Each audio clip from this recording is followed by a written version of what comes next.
Hello guys, how are you? I'm Hardeep Singh. Welcome back to your own YouTube channel. IELTS updates and recent exams. For more updates related to recent IELTS exam writing test topics, listening, reading, practice test, and speaking QCAT guesswork. Please guys participate in everyday listening and reading practice test to achieve your desired band score in your actual IELTS exam. Please hit the like and subscribe button. Press the bell icon for the upcoming notifications. Don't forget like, subscribe and share my YouTube channel and my Facebook page, IELTS updates and recent exams.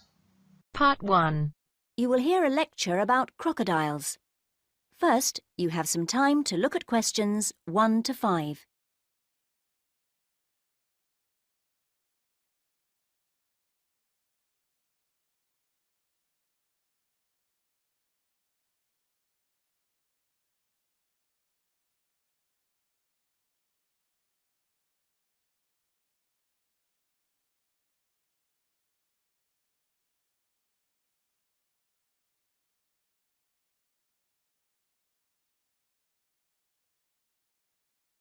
This week, we're going to be looking at some creatures with a ferocious reputation, the crocodile. The largest species of crocodile in the world is the saltwater or estuarine crocodile, which can be found in Southeast Asia and, more especially, in northern Australia. This crocodile is the largest living reptile in the world, bar none. It can weigh up to 900 kilos, and as for length, the average maximum size for males is around 5 meters. However, the largest crocodile ever recorded was 6.2 meters, and this croc was killed by poachers in Papua New Guinea in 1983. It used to be thought that crocodiles would grow indefinitely until they died, hence producing very large, very old crocodiles. However, there's some doubt over this now, and it's likely that maximum size is instead influenced by inherited characteristics and by the environment. Few individuals seem predisposed towards very large sizes, even if all the conditions are right. Crocodiles are very sophisticated creatures. They can float or sink at will, finely tuning their buoyancy. In this way, they resemble a submarine. The liver is squeezed back to make more room for the expanded lungs. While submerged, they can stay under for up to 2 hours. A protective membrane closes over their eyes like swimming goggles. Crocodiles feed on a large variety of prey, such as small mammals, birds, and even domestic livestock. They have very strong jaws, but they don't chew their food. They swallow it in large chunks, and it is broken down in the stomach. Crocodiles can go for long periods without eating. There are, in fact, numerous examples of the animals not feeding for a whole year. They become extremely thin, but they're still active and are perfectly capable of feeding when food appears. Some species of crocodile can even tolerate freezing temperatures. This is because a crocodile has a very sophisticated circulatory system, with a heart more like a mammal's than a reptile's. Before you hear the next part of the lecture, you have some time to look at questions 6 to 10.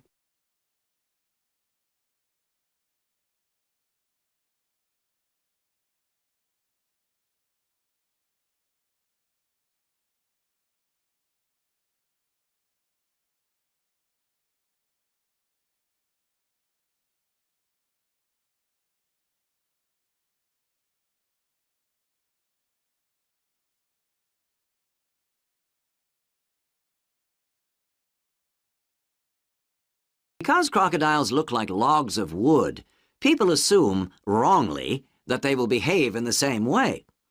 However, studies have shown that crocodiles are quite complex socially. Individuals know other individuals and have long-term relationships with each other. They also learn very rapidly how to avoid dangerous situations. Some species can also become quite tame. One crocodile biologist, Federico Medem, described a doctor in Colombia who had an Orinoco crocodile. He had raised it from a baby. This crocodile was a female about 3 meters long, and it played with the children and the family dog. Crocodiles of all species are threatened by many human activities. In the past, commercial overexploitation by skin collectors and indiscriminate killing by frightened villagers have resulted in many species suffering drastic declines in numbers. But no species has become extinct because of human exploitation. However, what is most threatening the crocodile is destruction of its habitat. Because they are quite large animals, they require areas that are both large and diverse, and this brings them into conflict with local farmers and fishermen. One conservation project which is working well is with Nile crocodiles in the Okavango Delta in Botswana. Although the Nile crocodile is not listed as endangered, research suggests it should be. The number of nest sites has decreased by 1/3 in the last 15 years. Fishermen destroy the nests, crocodile ranchers take their eggs, and also do not return enough juveniles to the wild, and there is now only one small part of the delta left where crocodiles can lay their eggs. To get data on the crocodiles in the area, researchers have measured, tagged, and taken blood samples from over 1,500 crocodiles, all without drugging the animals. They catch the crocodile by throwing a wet towel over its head. This is important, as a dry towel would come off too easily, thus allowing the crocodile time to escape. And they tie up its jaw with rubber bands. The animal is then released. Countries encountering a decrease in their crocodile population include Bangladesh, China, and Madagascar. Some other countries, such as Australia, have already taken steps to improve or create new habitats to positive effect. However, this has not always been the case elsewhere. The creation of dams and a new lakeshore has had little effect in Honduras and India because of drought or an increase in water use for agriculture. Zimbabwe, though, has seen an increase in numbers of its crocodiles because of expanded habitat. Too readily we have cast crocodiles as ruthless predators, feared them, misunderstood them, attacked and exploited them. But they are great survivors that go back more than 70 million years. We must do everything we can to make sure that crocodiles live on, looking and behaving much the same as they do today. That is the end of part 1. You now have half a minute to check your answers.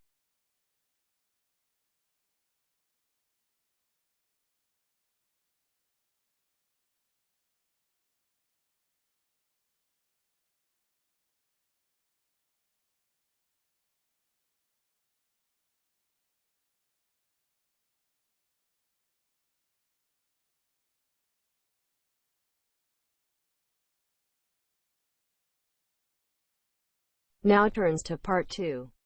You will hear a speech to a group of volunteers preparing for a town's anniversary celebrations. First, you have some time to look at questions 11 to 15.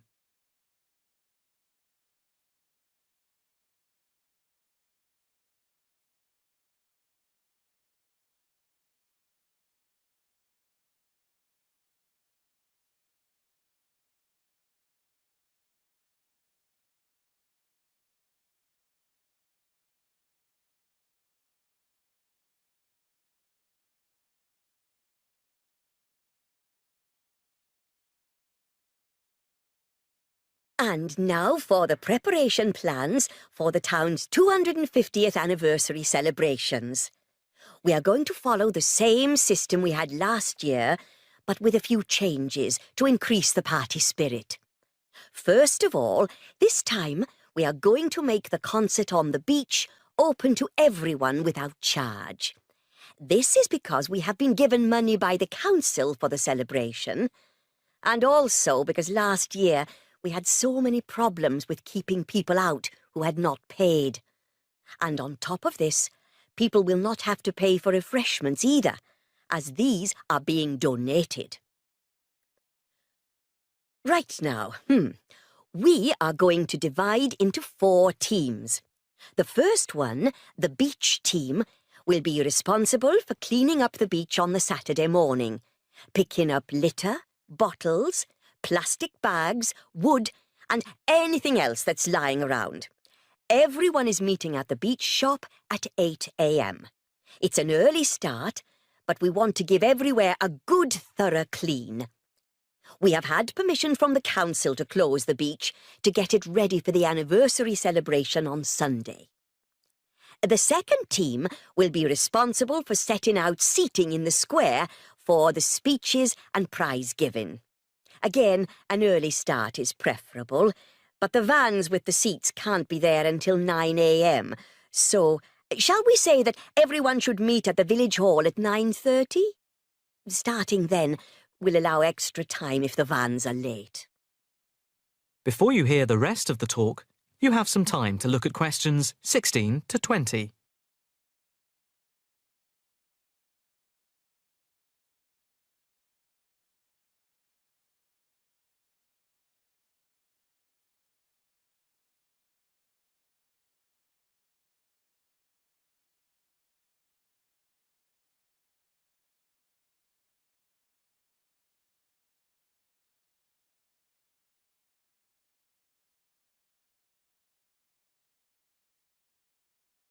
Now, the third team will be the judges.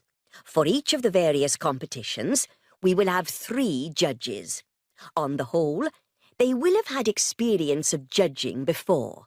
There will be a boat race, a swimming competition, and the best fancy dress. A cash prize will be given to the winner in each category, and for the 2 runners-up, there will be book tokens. There is a sponsored mini-marathon, and by the deadline, lunchtime today, we had 263 applicants, with ages ranging from 15 to 60. That's 80 more than last year. Each entrant has paid a £20 registration fee to enter, and all the profits will go to the local children's hospital to help fund much-needed specialist apparatus. The 4th team consists of the wardens for the day itself. We are expecting at least 10,000 people, if last year is anything to go by. The fields near the entrance to the beach can be used as car parks, and we need wardens to help make sure the actual parking is more organised than last year, which was a mess.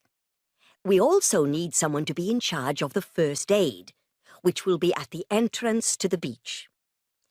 Finally, we need some volunteers for the clean-up.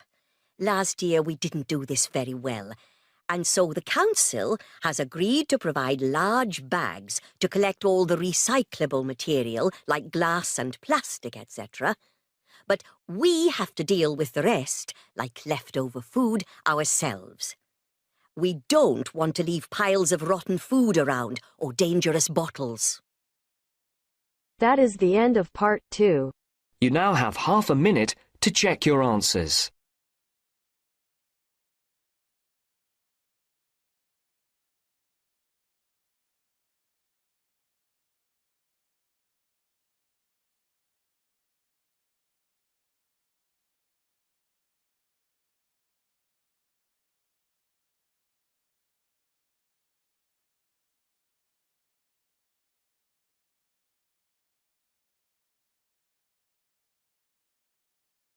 Now turns to part 3. You'll hear a conversation between student Tom and a tutor about a student facility program. First, you have some time to look at questions.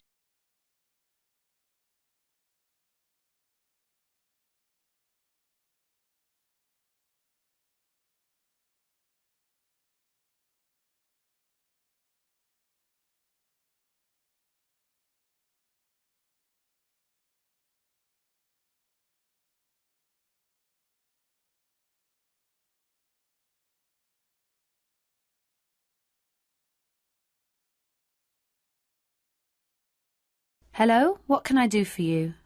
I visited here last month because I wanted to talk to someone about taking a marketing course. You're in the right place.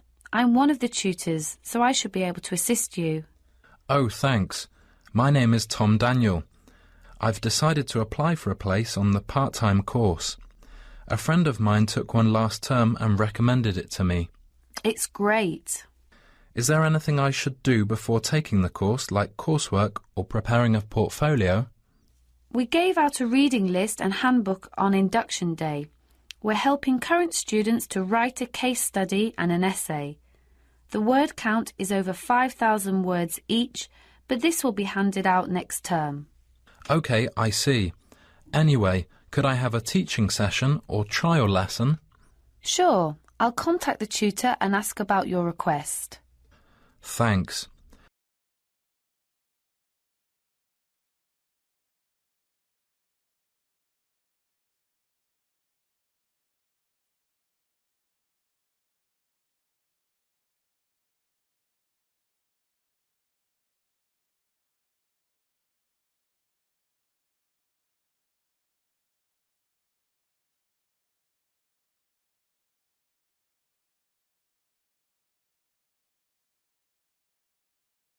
Could you tell me about the college facilities as well, please? Is there anything in particular you would like to know about? I know the course is twice a week and 6 hours a day, isn't it? So, presumably, it is possible to use the Internet Cafe in the Student Union Centre? Sure, the Internet Cafe is open all night long, Monday to Friday, 8 a.m. to 10 p.m. And normally after 8 p.m. most students living in the accommodation are using it. I need something special at the refectory as well. Actually, I want to eat a vegetarian diet and low-salted food. OK then, you should let the staff know before eating. It won't be a problem. OK, I'm just wondering about the nursery and the college. I'd like to bring my son here while I'm studying. How old is he? 3.5 years. Then he's eligible to participate in the nursery at the college. We have several staff with qualifications. Actually, this system has a good reputation for married students. However, demand exceeds supply, so there is still a need to put your name down early for the nursery. OK, I see. Did you have plans related to the marketing course after school? We have a close relationship with industry in the local area, so with our support most students have a good chance of improving their abilities. Really? So it might help me to develop my study skills after the course. We run an effective job centre with career information relative to a variety of different subjects. There is also a lot of reference material, business plan advice and other such things. Also, our staff are also qualified to give guidance on a personal basis. Thanks. That sounds great. I love exercising. Is there a fitness centre for students in the college? It's open to everyone. Basically, it's free for current students, but otherwise it's £150 per year, or £30 if you are from another college. And presumably there are library facilities? Of course. And there's also an audio-visual room, internet cafe, group study room, etc. So, how can I use the internet service? Your tutor will arrange for the computer centre team to get you a new activated number. So ask them about the internet service when you use it. Thanks. By the way, do you need information about the business circle? What's that? It's a small group that meets twice a week. Your seniors will support and assist you with any parts of the course that you may be finding difficult. Sometimes they will arrange visit to UK marketing companies during the holidays. You mean a mentor programme? Yes, it's a personal development relationship programme in which a more experienced or more knowledge person helps less experienced or less knowledge students. Great. Could I improve my lack of study skills? Actually, I'm not good at surveying, case studies or writing reports. Sure you can. There's plenty of useful resources. Just ask one of your tutors. What about an IT lesson? Yes, we'll teach varied programmes including statistics and spreadsheets. So, it is just for students then? No, it's for members only, but anyone can join any time. How much is it? £20 a month for local residents and £5 for current students. It's so cheap.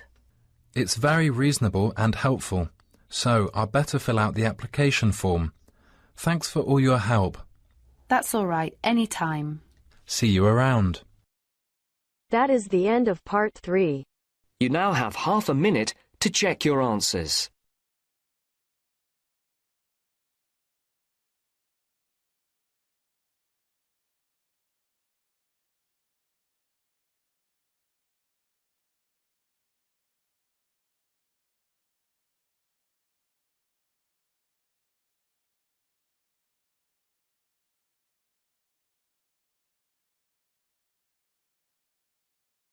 Now turns to part 4. You'll hear part of some information given by the Student Union Centre. First, you have some time to look at questions 31 to 40.